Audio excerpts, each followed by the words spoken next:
Welcome back to the Sober Broker. Today I have Josh Brown. He's a good friend from Celebrate Recovery. At least that's where I know him from. And he's volunteered to share his story about addiction, how he transited into his new life, and everything that occurred during it, God's divine intervention, and everything that occurred between then and now. He went from sleeping on floors to waking up in bars to feed his, or working in bars to feed his addiction, and clubbing on the weekends and drinking every day and night, to now 4.5 years sober and stable. Gosh, he didn't just stop drinking, he rebuilt his discipline, his faith, his fatherhood, and his leadership. And this is exactly what the Sober Broker is about. Not glorifying the fall, but really honoring the work that really comes after it. If you're listening and it feels dark, there is hope, no matter how deep it feels. Josh, welcome to the Sober Broker, brother. Amen. Thank you for having me. I'm glad to be here. I'm looking forward to spending a little time with you, man. Yes, sir. So, tell us a little bit more about your story. What was it like in the midst of it? How did your addiction really take off? Man, I mean, when you're that deep into it, you don't remember half of it. I hear that. But so, I mean, the best place to start, I guess, is the beginning. I was born and raised in Memphis, Tennessee, so not the kindest area if you know anything about it. But I grew up there for the most part. I joined the military when I was 18. They sent me back to Memphis. I joined the Coast Guard, and I was like, I was in the middle of boot camp, and they said, you're going to get your orders a couple weeks before you finish. That way, you know where you're going and XYZ. And lo and behold, they gave me my orders, and it said Memphis, Tennessee. And I said, what coast is there to guard in Memphis? And anyways, finished up boot camp, sent me there. I reconnected with a bunch of my friends, and I have family there, so like it was a good and a bad thing. I wasn't having to start from scratch, building friendships and all the other things, but there's something about going back to your hometown that tends to have a negative outcome in a lot of people's lives, and I was definitely one of those. So ended up getting into all the bars and everything, because it's what you do in the military. You drink, and being in the military, you get in most places even if you aren't 21 yet. So it really just started there. I used to be a super lightweight. I could drink like 3 beers, and then I'd lay down and get the spins, and then it turned into, I could kill bottles and be fine. So, I mean, you have this false sense of completion when you're in the midst of, not completion, self-importance, I would say, when you're in the midst of it all, because I was living the life. I had VIP for free at the strip clubs, and, hugs and everything. When I walked into any bar, I could literally be broke, but be charismatic enough to where I could drink for free. So money wasn't even really an issue. So how do you stop doing something that you enjoy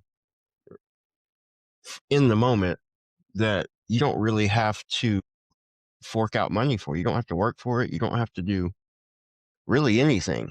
So I mean, that's kind of where I stayed for about,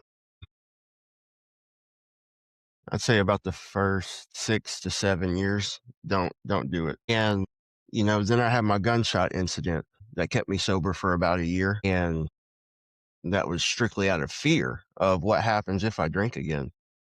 And then I got back into it, and it was worse. Quite frankly, what I tell people nowadays is that even death couldn't stop me from drinking. The only thing that was strong enough is the power of Christ. So that's kind of a long, big, expanded version in a very short window. So, I mean, we can break into anything that you really want to.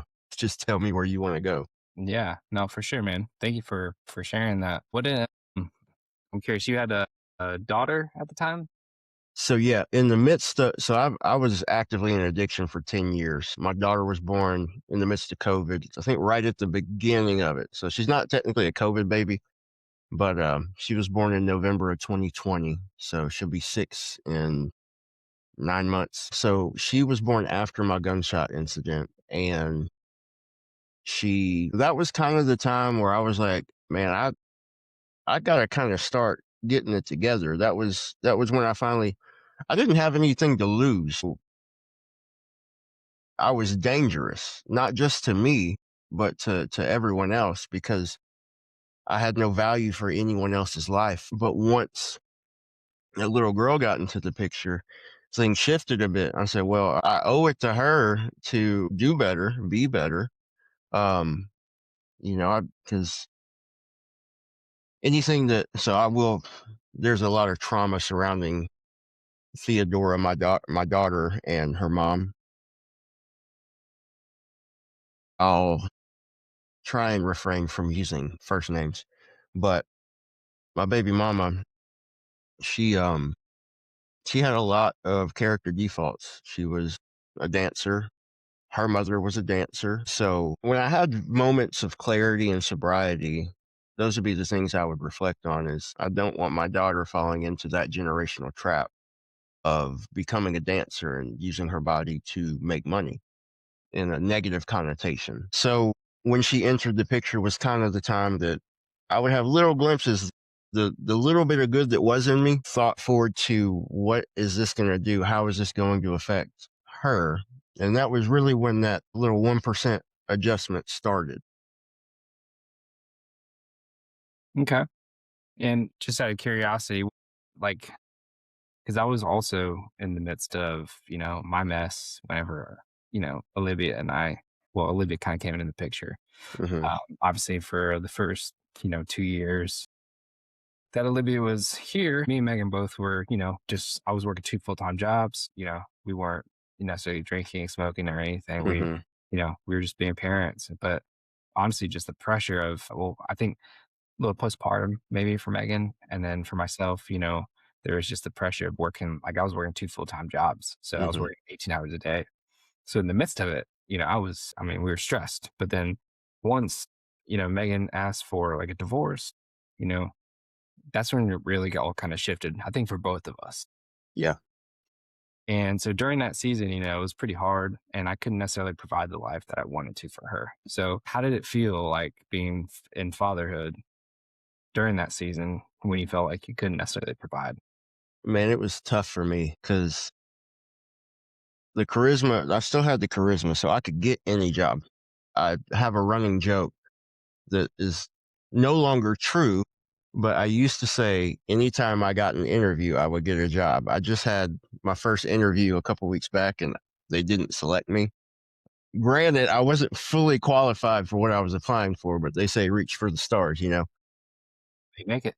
So, I mean, I could get a job, but I would perform for about 2 weeks and they really saw who I was.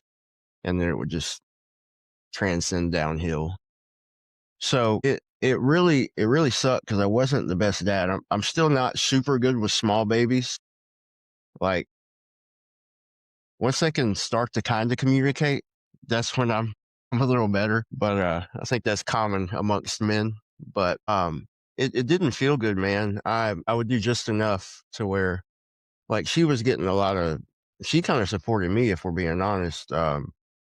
Food stamps, child support. She had 3 kids when I met her. So I mean, that as well as dancing, I was used to charisma carrying me. I didn't really chase after women, and they would pretty much pay for all the stuff. And so, I mean, I didn't hold any extrinsic value as far as a provider was concerned. It was more of I was the fun guy, and that was kind of how I got through life.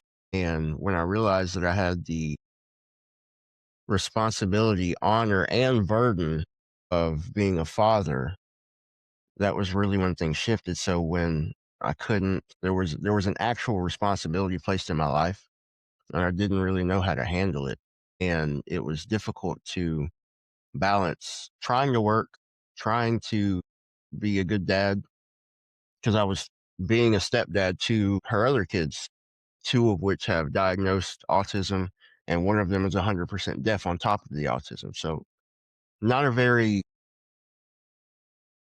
not an easy situation to parent in. Not easy at all, dude. Add another kid on top of that, as well as you're not doing the things you're supposed to do as a man. I didn't really carry a lot of value in myself, so it was very hard. We ended up moving into a another house together. She had moved into a place when she moved back from Nashville, and then we got a place that was ours rather than just hers. It just got so bad. I got drunk at a party one night, and I remember it. It was on my dad's birthday. He called me at the beginning of this. I'm about to call him back, but there was some racial. I don't throw around the term racist or accuse people of racism because it's a very heavy allegation. And I went to this party. It was a it's like a Fourth of July party or something, but it was right at my dad's birthday, and I someone had done some racist things, and I felt very attacked by it. And I'm not usually a guy that gets up in a tizzy about anything like that. Even being drunk, I had genuine feelings behind it. And I got home, told her about it, and she was just like, "Well, you're drunk. I know how you get when you get drunk." And I was like, "No, that wasn't it." And it kind of became the breaking point. And she liked to call the cops on me a lot. Like it was a very toxic relationship. I never physically abused her, but I would it was a give and take with words and mental abuse. Yeah, I've been there, dude. So it was kind of when the big divide happened. I had like moved out for a couple of days or whatnot, but this time I was like, no, can't do it. And so I had the cops took me to my friend's house, so it saved me money on an Uber, which was great. But she moved the dude into the house like 3 weeks after I moved out, and that just blew my gasket. So I ended up so funny. I was watching your interview with Sierra last night. She was telling me about when she went and got her kid. And I was like, that's gangster. Yeah, But yeah, real, dude. it was, and but I one night one of my friends hit me up. She was like, "Hey, do you want to come over and watch anime and get drunk?" I was like, "Those are beautiful words, sure." So like I said, charisma paid for it all. I didn't spend a dime, so I went out to her house, and she lived like way up on the north side of Memphis, and we hung out, got drunk, decided we should go to the bar. Went to the bar, came back. She went to sleep. I went to watch anime because I was wanting to drink more, and worked myself into a rage and decided I was like, man, this is within like a couple, not long after she moved that man into the house. My thought was, I come up with great ideas when I'm drunk, and one of those ideas was, well, if I go kill him, then the problem solves itself, and I can just move back into my house, and everything will be fine. I'll never get caught. And I convinced myself that was a great idea, so I got in my Mustang, pistol in my lap, and was on my way to go handle that at like 4 or 5 in the morning. And somehow I got my mom on the phone, and she talked me down from that leap of no return. And I ended up crashing at my grandma's house, and we had been in the midst of me and my dad had been in the midst of trying to get me to North Carolina because he knew where I was at in my walk, and I mean he's got what 20 he's got over 20 years of sobriety. So obviously he had something that I needed. I was like, you have the puzzle piece I'm missing. So we talked about how to get here, and he was like, we need to get a job and XYZ. And I told him about this exact story. And my stepmom actually made the call. She said he needs to come. I said, because I'm gonna end up in a box or somebody else is gonna end up in a box. Um, so they gave me the go ahead, and I worked like 2 more nights at the bar. That way I could have enough gas money to get here. And they let me crash with them, and they helped me in my walk with Christ and just setting a real firm foundation for building. They gave me time just to sit back and relax. I probably played 140 hours of Assassin's Creed Valhalla the first 2 weeks I was here. It was really a big deal, and there's a lot inside of all of that. But yeah, So the moment you really began to change was kind of that moment where you were, going to pissed on your lap in your Mustang driving over, you call your mom, that's when Yeah. things started to shift? Yeah, I wasn't that type of person. I wouldn't mind getting in a fight. I bounced at bars and did all these other things, but genuinely wanting to take someone's life has never been who I am in my core. Sure. Just trying to find a So, way out of the pain. correct. So I realized, I said, I got to a breaking point and I need distance. I would drive past the house to go catch her in a lie, and I'd see the car there all the time, and it would just rattle me. And I said, I got to get away. I can't be close enough to where I can just do a drive by. Yeah. Powerful times. Yeah. There's definitely things you think about.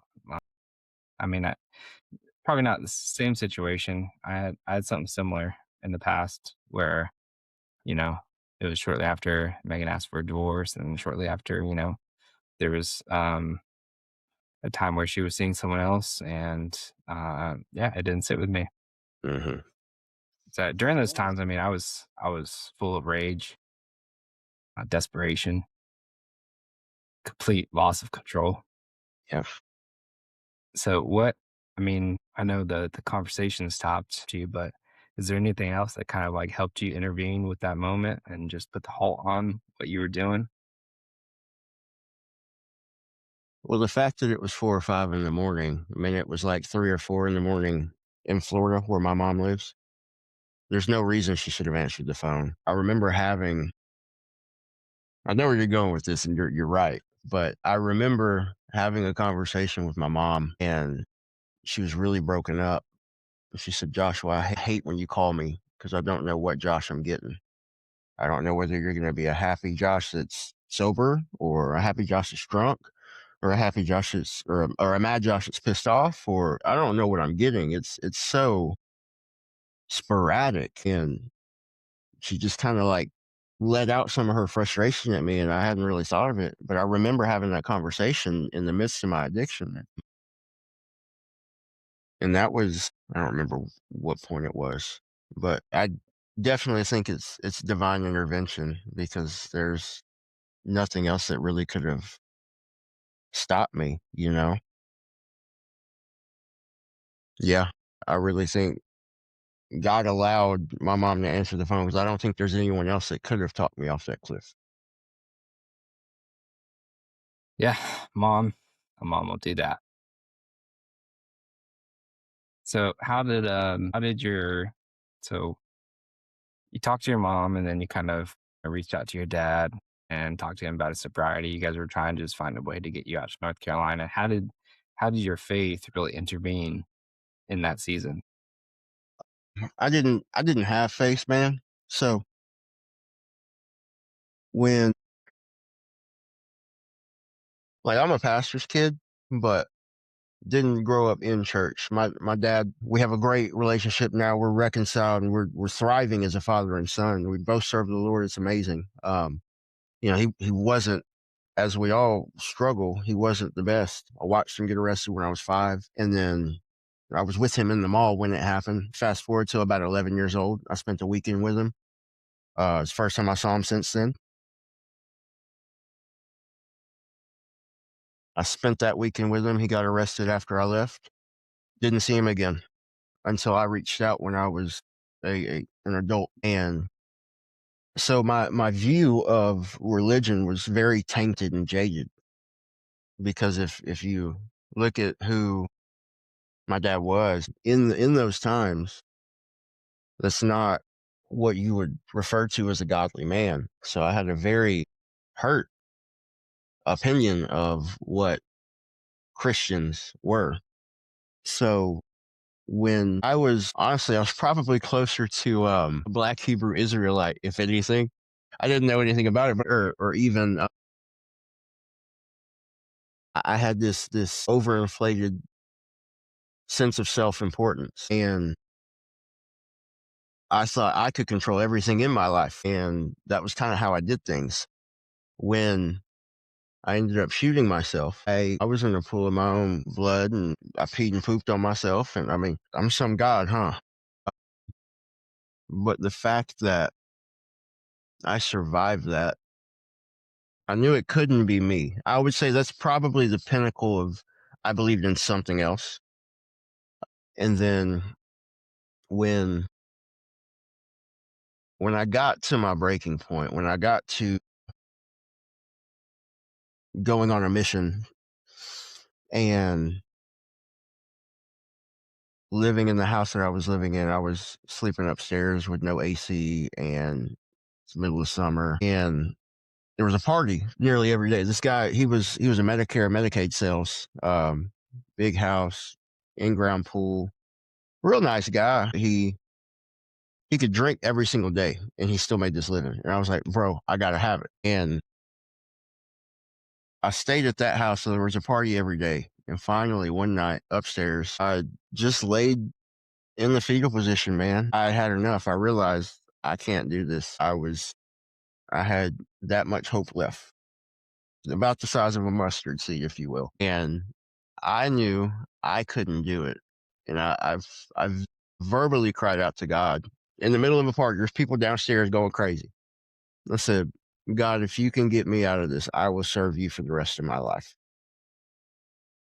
And I just cried because I was in conversation with my dad. I was like, please send me scripture, send me scripture. I was like, I need something to cling to because I can't do it. And less than 2 weeks after that, I was in North Carolina, and we stayed in Mars Hill at a boarding school because they were the directors there. It was a boarding school for troubled teens. So I immediately got to fulfill a need as a younger man coming in and telling these kids, like, hey, I literally just came out of this stuff. Don't do any of this. Mm. And I firmly believe that none of them will ever date a stripper because of the impact that I had on them. Good. But it really, you know, in recovery, we really say it's people, places, and things. If you can change those things, it makes the world a difference. And I firmly believe that because once I got away from all the people that were willingly giving me drinks for free, negative self-talk, not really going anywhere, right, and then transitioning to people that want genuine growth. I've never met more, um, what's the word? Typically I feel like there's a reputation that churches have of creating they have ulterior motives, or they have any kind of motive at all with what they're doing. I feel like the people that come to Celebrate Recovery have an unadulterated sense of wanting growth and fulfillment and doing better. And it's not tethered to anything other than getting better. When I walked into that Celebrate Recovery room for the first time, I felt the presence of God, the love of God. It was represented so well by the people. Pete Perez pulled me up and said, he made me get up in front of everybody. I'm like 2 weeks sober, 3 weeks sober. And he's like, hey, come up here. He's like, he's going to do it. And I was like, oh, am I? I said, now I just can't fail because there's all this pressure on me. So, I mean, I feel like there was just things that you could just place along the trail of this entire path. I mean, tell me another man that has shot himself in the chin and lived. I know like one other guy because he had a face transplant. Um, I mean, the fact that you were soiled, brother, you were on the way. I'm telling you, that's what scared me. I was calm the entire time. I couldn't talk because my jaw was broken 6 places. But my buddy Anthony came out and recognized what was going on. He's done a couple tours in the Army. He was National Guard. He's not anymore, I don't think. He held me together. That was what scared me. Is I was like, oh, I have to poop, and I tried to play charades with him, and he was like, "You got to poop?" I was like, "Uh huh," and he said, "Well, just poop," and I did, and that's what scared me because I knew you release your bowels when you die, or right there before. So I was terrified at that point. I was calm up until then. Yeah,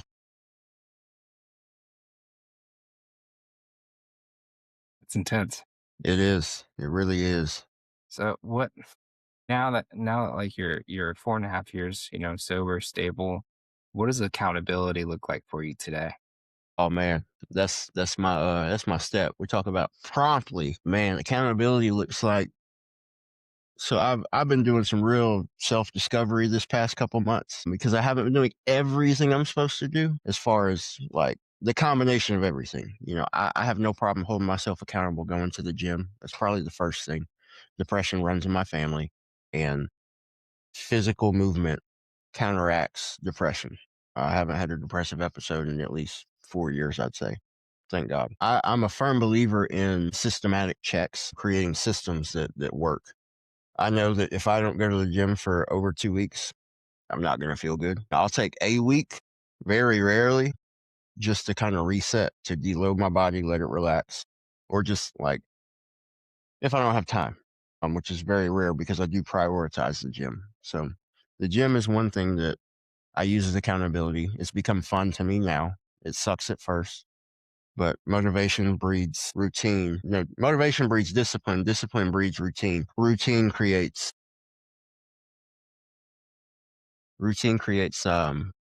results. Results make you happy. Happiness makes you want to keep doing it. So gym is one thing. It helps regulate my emotions. There's plenty of people that check in with me about it. I post often. I'm about to do my first powerlifting competition, hopefully next month. If not then probably April. So that's a check. Huh? So congrats on that. Thank you. Thank you. I'm excited. I would say another accountability check system is Celebrate Recovery. There's a buddy of ours that hadn't been there in a while, and people notice when you don't show up for a while, and turns out he's not doing great. That's a very real check. It's a passive check. Um, you get connected with enough people. It's kind of what it is. Another one is my faith. Um, every I haven't been able to do it because it conflicts with my work team meetings. But our lead pastor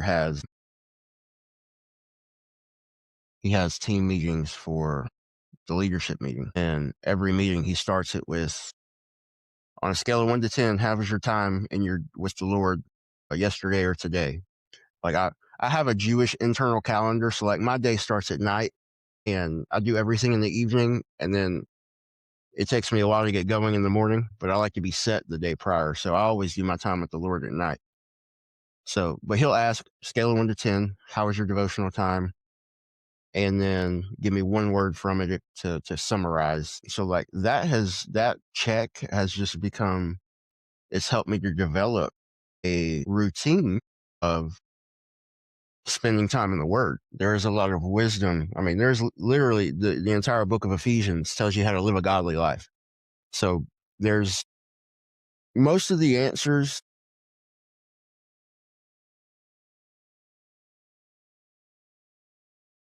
Most slash all of the answers are in the Bible. Obviously, there's like some particularities, but there's something that can point towards what you're dealing with in your current life. So it may not be exact for you, but you can get wisdom for that situation within it. Um, Really. and then my wife, she actually checks in on me often. She asks me how my cravings and stuff are. I've been blessed with my wife. She's straight laced, which I probably couldn't have a wife that wasn't completely straight laced because of how many things I struggled with. But she always asks me, how is your cravings for addiction, alcohol, nicotine, anything that's bothering you?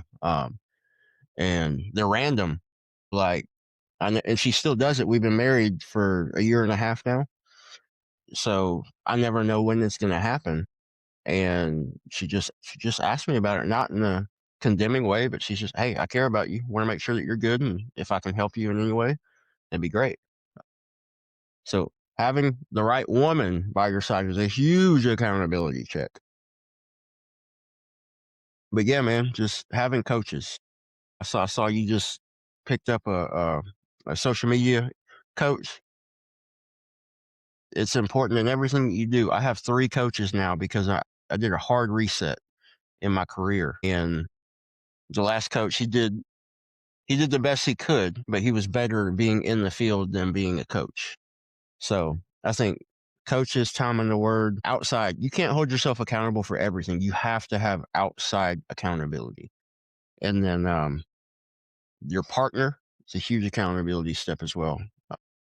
I don't know if I missed anything, but I would say those things about round out how I maintain accountability. My lead pastor has nicknamed me Captain Consistency because I do the things, man. Captain consistency. Yeah. So what is your, I mean, you named the gym being priority, obviously time in the word, going to church, spending time with your wife and family. Is there anything else that you do on a daily basis that helps just keeping you in a good place?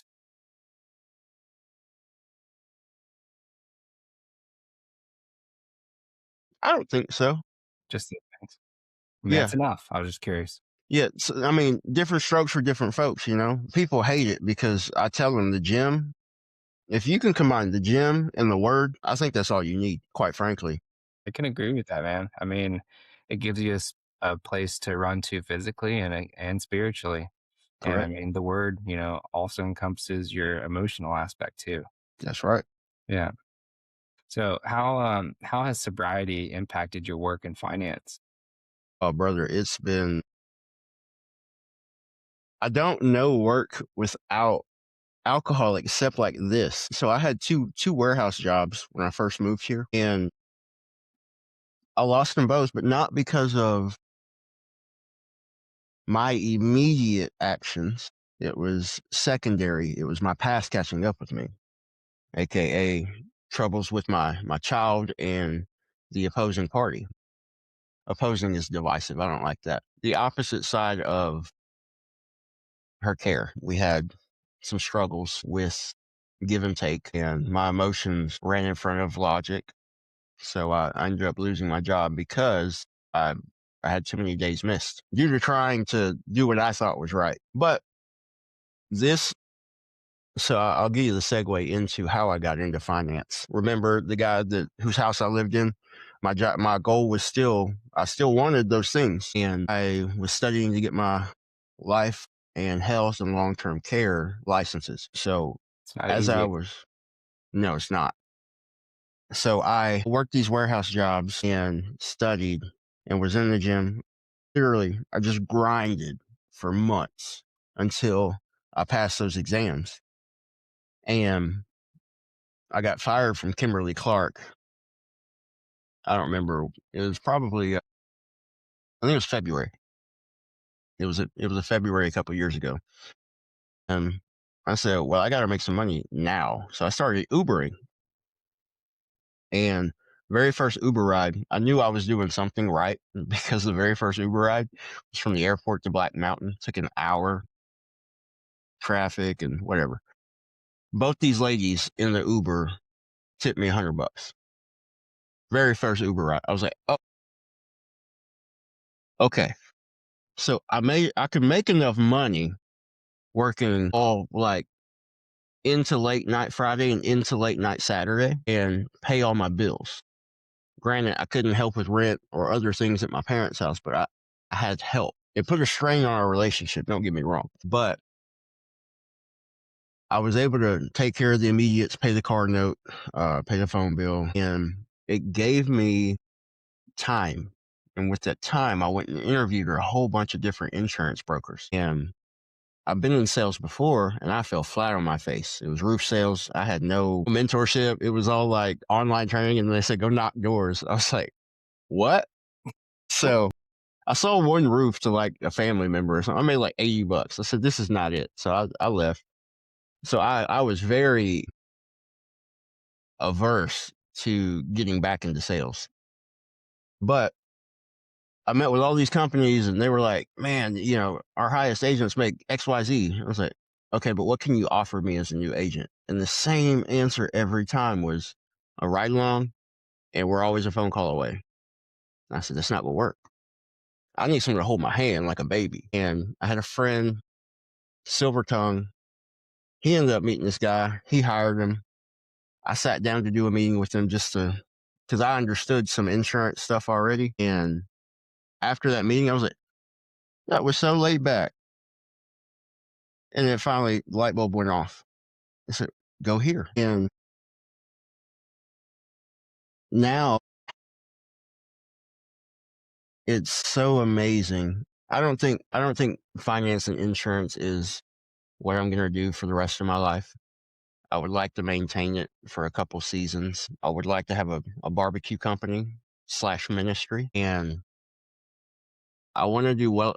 I'd say I want to do well enough to start up my barbecue ministry, but also have the trails that comes with this job when you sell an insurance policy. That way I can do ministry without taking money out of the church. I want it to What go they to call the it, people. mailbox money. Exactly. I want that passive mailbox money. And I want it so that I don't have to take from the church as I serve. If I can make, let's call it $100,000 off of trails or just doing business as it comes, Hmm. and that 100,000 or however much I would be getting paid from the church can go to advancing the kingdom. That's the big picture for me. I want to be able to cook some barbecue and tell someone they need some life insurance and give them some financial advice. Yeah, I want a simple life. That's all I want. I love it. I love it, man. So obviously, the present compared to the past looks pretty good right now. You're working hard towards some bigger end goals. Obviously, the finance fields to help, for lack of better terms, finance your life and, Yeah, kind of help build your future and also build other projects that you're passionate about. How does leadership in your home look like today? that's interesting. Um, my wife is lovely, but she has a strong personality, boy. She's firstborn, and Out of how many? she's got two younger brothers. Okay. You'd be really strong. Yeah, she helped pretty much raise her youngest brother. There's about a 10-year age gap. So she has a very, when I say strong, man, I don't mean like a little strong. I mean like she'll run somebody over if they do not have a strong personality. So it's a good, and it's a good balance, because there's times where our old self can creep back in and we'll get lackadaisical, or I know that what I don't need is someone that's going to let me do whatever I want, because Josh doing whatever he wants does not end well. So leadership in the home, man. So there's one thing I've really, really tried to dial in. I'll give myself some props for it. I've done a very good job of it.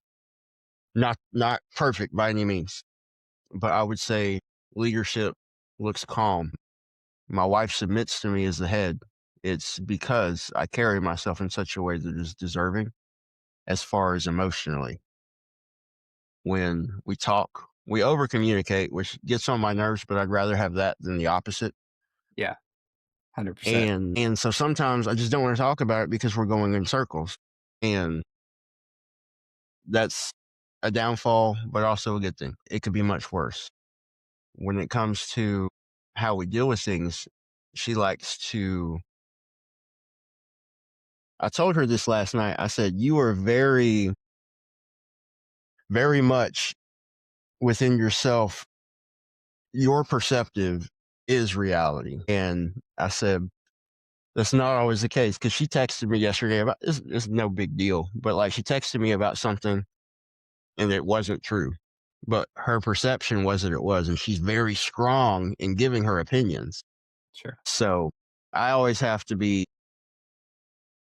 I have to let her wear that hat and see if it fits before switching to the next hat. But the biggest thing I've had to transition in is my voice, how I speak to my girls. Because my dad, he's overcome, when he gets up in front of people, say he's overcame his anger and this, and this. As a kid, I was yelled at a lot. Granted, wasn't the best kid, but I was used to yelling, and I never liked being yelled at. But I tell you, my father-in-law has been a really big help to this. So John McClung has John McClung Roofing. Is that your wife's dad? Yeah, What? I yeah, know John really well. yeah. That's Yeah. that's my boy. He's texting me this morning. One of his dad jokes. He waited 24 hours to do it. He put two dimes in his hand because he was talking about the sermon yesterday. He sent me a picture of it, and I was just waiting for him to finish the joke, but I forgot to text him. He sent me a message this morning, and he moved the dimes, and the sermon was about a paradigm shift. And he said these pair of dimes shifted. And I was just like, anyways. So apparently, I don't think John would mind me sharing this, but apparently, John used to also yell when he was younger. He didn't have the best composure, and it's something that he worked on over the years, and it's something I knew I needed to. But leadership looks like being calm. When I remember having a conversation with him at the family reunion, it was a perfect storm. It was hot. I didn't have air conditioning. We were sleeping without any of that stuff, and it my daughter wasn't potty trained yet either, and she was like 3, and it was we felt like we were the only ones really putting in effort to try and get her there, so it was very frustrating. And I snapped on her at the reunion, and John was like, "Come talk with me for a second." I was like, "Oh, okay." And he just kind of broke down being hospitable towards your kids. He said, "If Theo had the same mindset that she had right now, but she had your physical strength, she would probably kill you." And it kind of smacked me in the face, and I was like, "Oh, that's a fair point." So I started becoming more hospitable. And I remember the first time I got to see him do it in action, he just got one of his new work vans wrapped, and he had let me borrow it to move to the house we're in now. I've been moving for 2 days, so I'm exhausted. I back his truck into the fence, and I had a big old gash along it. And he's super particular about his vehicles. I called him, and he said, "Okay, well, I'll see you when you get here." I wanted to call him, give him time to get it out of his system. And I got here, and I pulled the van in, and he came outside. He just looked at it, shook his head a little bit, and he said, "I'm not happy with you." He said, "I forgive you. I need you to know that, but I'm not happy with you." Boy, I tell you, I've never wanted someone to yell at me so bad. It was terrible. I I am super intentional about controlling my vocals because I'm a lot bigger than I used to be and stronger than I used to be. So I have to counteract that with control.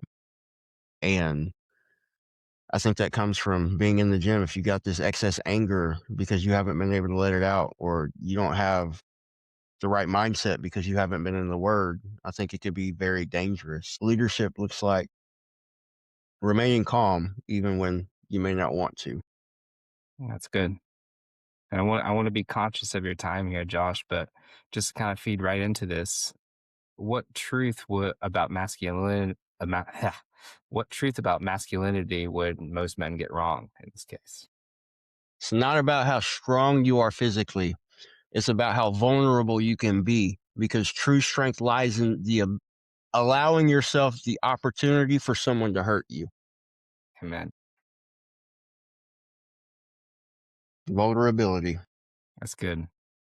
So if someone is successful on the outside but spiralling internally, what would you tell them to be able to help process through that and into recovery? Mm. That's a big one, man, because most people don't understand that intrinsic is more important than extrinsic. If you're not good inside, it's going to translate outside eventually. But I think it goes right back to vulnerability. If they are willing to be vulnerable, there are things out there that can help you, but you have to, I mean, we say it all the time. Once you're sick and tired of being sick and tired, that's when things change. Sometimes that looks like losing everything. There's a young man that I'm counseling right now, made $100,000 at 21 years old, really successful, pressed as can be. And is struggling just in life, I can tell him what to do all day, which is, um, I won't talk about that. But instead of telling him what to do, I ask him questions, motivational interviewing and figuring out whether he actually has an understanding of that he needs help or not. I think it's about whether they're ready to change, because I can tell you as much as I want, and I can. So they say you can lead a horse to water, but you can't make it drink. But the circumstances can also get drastic enough to where that horse either drinks or dies. So control the controllables. If your life is in shambles and you feel like you can't trust anybody, there's going to be somebody out there that you can trust. It's about finding them and being honest. David Goggins talks about an accountability mirror. If you can't look at that mirror and tell yourself what's wrong with you, you're not ready for help. But I would say if I was going to tell someone that, I would say